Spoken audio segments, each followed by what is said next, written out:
ఈ వీడియో చేయటానికి రీజన్ ఏంటంటే మీడియా, మా అసోసియేషన్ కంప్లైంట్స్. ఇవాళ నాకు ఇందాక ఒక జర్నలిస్ట్, ఒక పెద్ద ఛానల్లో పనిచేసే ఆయన, నాకు ఆప్తులు, ఒక పోస్ట్ పంపించారు.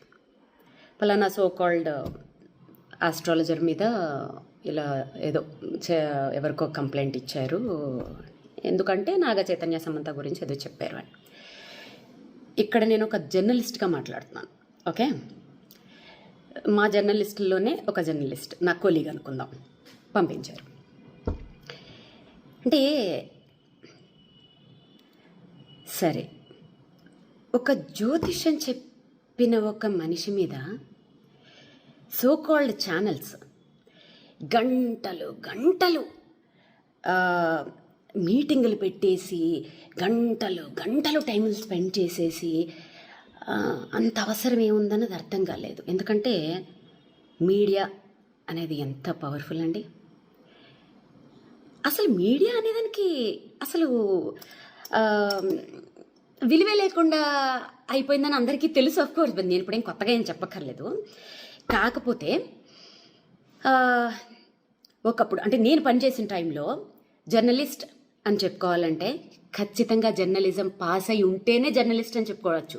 ఇప్పుడు ఒక 2 ఇంటర్వ్యూలు చేసేస్తే చాలు జర్నలిస్ట్లే. ఆ లెక్కను చూసుకుంటే నేను సూపర్ జర్నలిస్టులు, ఎందుకంటే వందల ఇంటర్వ్యూలు తీసేసుకున్నాను, వేల ఎపిసోడ్లు చేసేసాను. సో కాబట్టి ఈ జర్నలిస్టులందరూ నా కొలీగ్స్ జర్నలిస్టులు. ఇప్పుడు స్ట్రైట్ ఫార్వర్డ్గా అడుగుతున్నాను, ఈ పలానా జ్యోతిష్యం చెప్పారు, పలానా వాడెవడో టమాటా కూరలో ఉప్పు ఎక్కువ వేసాడు, ఇంకెవడో ఏదో చేశాడు, ఇవి పక్కన పెడితే నేను పేర్లు తీయకూడదు అనుకుంటున్నాను, కానీ తీస్తున్నాను. గత నెల రోజుల నుంచి ఈ సో కాల్డ్ ఛానల్స్లో రాజ్ తరుణ్, లావణ్య, వీళ్ళిద్దరిని వీళ్ళ స్టోరీని కూర్చోపెట్టి ఛానల్స్కి ఉన్న మినిమం నీకు రూల్స్ కూడా తెలియకుండా, ఒక బీప్ సౌండ్లు లేకుండా, నువ్వు వాడితో పడుకున్నావు, నువ్వు దీంతో పడుకున్నావు, బూతులు. ఇంకొకటి ఏంటంటే, ఒక ఛానల్ అయిపోయిన వెంటనే బయట చెప్పుకుంటే సిగ్గుపోతుంది, ఒక పెద్ద శాటిలైట్ ఛానల్స్ కూడా, రండి మేడం మా ఛానల్కి రండి మేడం, మీకు న్యాయం చేస్తాం. ఏం చేస్తారు? అదేదో సినిమాలో లాగా పోరాడతాం అంటే ఏం ఆడతారు అన్నట్టు వాళ్ళకి న్యాయం మీరు ఏం చేస్తారు? మీకు రేటింగుల కోసం కదా. పోనీ వాళ్ళు బూతులు మాట్లాడుతున్నారా? కాదు, ఒక పిల్ల వచ్చి కూర్చుని ఇంకో పిల్ల జీవితాన్ని లాగేస్తుంది దాంట్లోకి. ఆ పిల్ల పడుకుంది, ఈ పిల్ల పడుకుంది, వాళ్ళకి పర్సనల్ లైఫ్లు ఉండవా? వాళ్ళకి మొగుళ్ళు పిల్లలు లేరా? అప్పుడు ఏమయ్యాయి మీ మనోభావాలన్నీ? అంటే మీ మీద సో కాల్డ్ మా జర్నలిస్టుల మీదే ఎవరు కేసులు పెట్టేవాళ్ళు లేరా? ఉండరా? సో ఇది ఎవరు ఆలోచించుకోవాలి చెప్పనా? ఆడియన్స్, మెయిన్గా యూత్ ఆలోచించుకోవాలి. ఒక శాటిలైట్ ఛానల్ 24 అవర్స్లో విద్యార్థుల నోటిఫికేషన్స్ కోసం కానీ, ఉద్యోగాల కోసం కానీ, రైతుల ప్రాబ్లమ్స్ కోసం కానీ, ఆడవాళ్ల సెక్యూరిటీల కోసం కానీ, ఇంకా దేని గురించి కానీ అట్లీస్ట్ ½ an hour అయినా ప్రచారం చేస్తున్నాయండి. ½ an hour. సో మీకొక విషయం, దీంట్లో మీకొక ఇంట్రెస్టింగ్ టాపిక్ చెప్తాను. మా జర్నలిస్టులలో, మా కొలీగ్స్లో ఒక్క జర్నలిస్ట్ని మీరెవరన్నా అని చూడండి, తేనెటీగ మీద రాయి పడితే ఎలా ఉంటుంది తెలుసా? అలా వచ్చేస్తారు. ఆ యూనిటీ మీలో ఉండాలి, ఓకే? సో కాల్డ్ ఈ మధ్య జర్నలిస్టులు ఎలా తయారయ్యారంటే, క్వశ్చన్లు అడుగుతుంటే కూడా అది క్వశ్చన్ లాగా అనిపిస్తలేవు, నాకు ఇంట్రాగేషన్ లాగా అనిపిస్తుంది. అన్నా ఎందుకన్నా ఆ రేంజ్లో అడగాలి? మామూలుగా అడగచ్చు కదా క్వశ్చన్లు.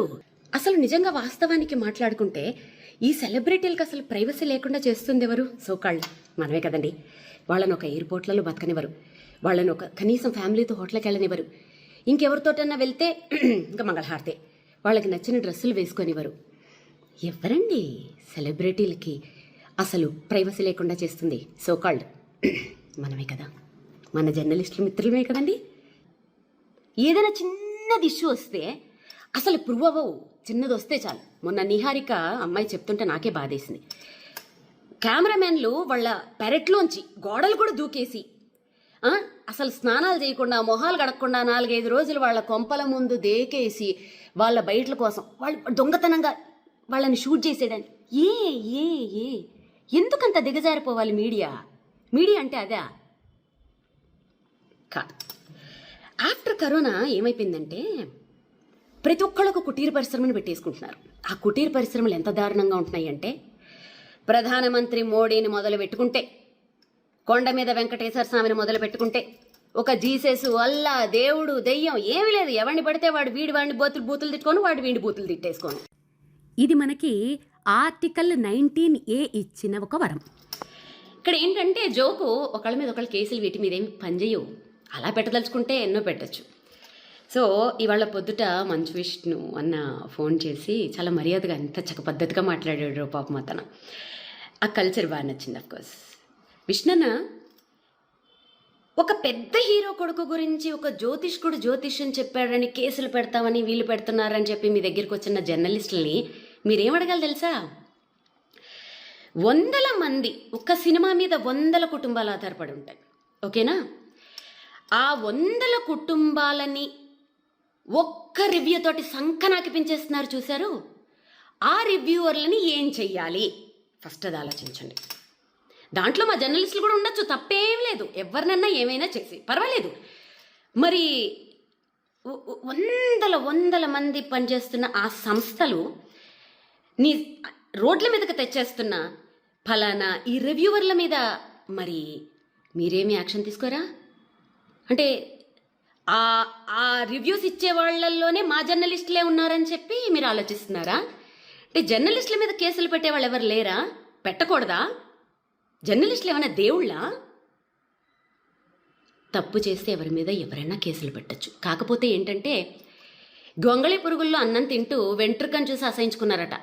అలా ఉంది మా జర్నలిస్టుల కథ.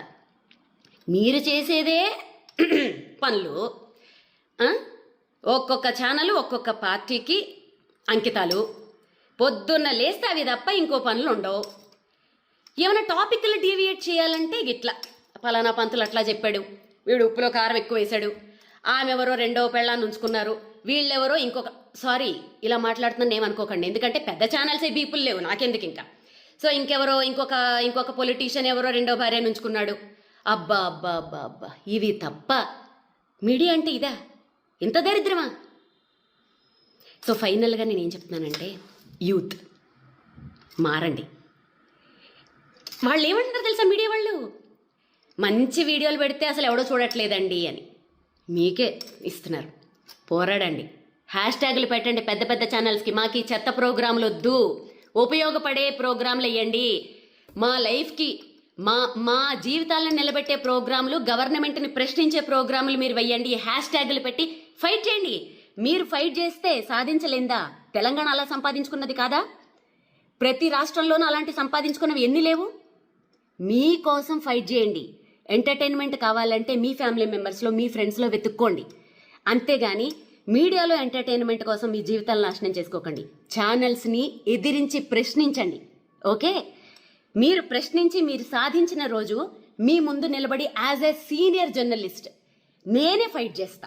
ఈ జ్యోతిషాలు, పురోహితుళ్ళు, అసలు ఇవన్నీ బ్యాన్. అసలు సోషల్ మీడియాలో చెప్పకూడదు.